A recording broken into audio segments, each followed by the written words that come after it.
Hi everyone, I'm Jessie Layne, and this is my final presentation. A little background info to start off with. I'm a graphic designer with a background in electrical engineering.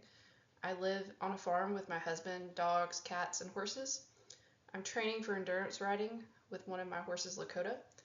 You can think of endurance riding like running a marathon, through the woods, up mountains, across rivers, in all kinds of weather, but on the back of a horse, who must also pass vet checks before, during, and after the ride.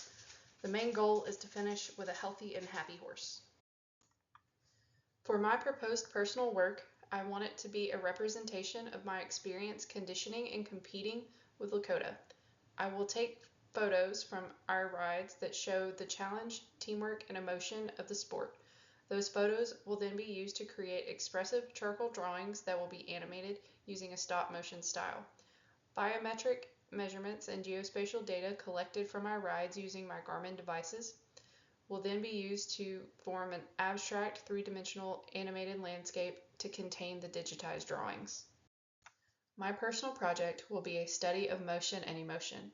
One of the first artists discussed this semester that I found inspiring was Edward Muybridge. When I read of his work and study of movement of both horses and riders, I began to watch my own horses in their pasture and wondered how I could incorporate them and their movement into my work. Muybridge used photos to study mechanics of movement and then reanimated those photos using the zoopraxiscope. I realized that by capturing multiple still images of our competitions, I would have references to draw from that show the reality of the events that I could later reanimate in a similar fashion.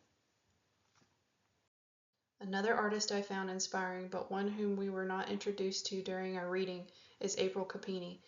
She illustrates the life essence and movement of animals through her charcoal drawings. Capini says, "I am so in love with line and in all its abilities, not just to describe a thing, but to describe space and connection and mood and emotion. The blurs and smudges of her drawings give a feeling of movement and life to a still image. Her work inspires me to loosen up my drawing style and focus more on emotion and action of the subject." The two works shown were my favorites, not just because of the subject matter, but also because you can almost feel them coming off the page. I would like to create the same feeling in my charcoal animation for my proposed project. The final artist to inspire my proposed work is Rafiq Anadol. For his piece Melting Memories, Anadol processed data pulled from EEG brainwave measurements of people asked to focus on long-term memories. It was then used to create immersive, ever-changing digital sculptures, shown here. His similar work, Quantum Memories, used AI-collected images of nature to form an abstracted, flowing, animated landscape. Anadol's large-scale, fluid environments made me realize the unexpected value of the data collected during my training and competitions. The heart rate measurements of both me and Lakota, elevation gain, and atmospheric conditions can all be used to create a 3D animated environment to house my moving drawings. The juxtaposition of the charcoal against a smoother and cleaner animation will help me to create an interesting expression of our efforts and experiences as a team and love of the ride.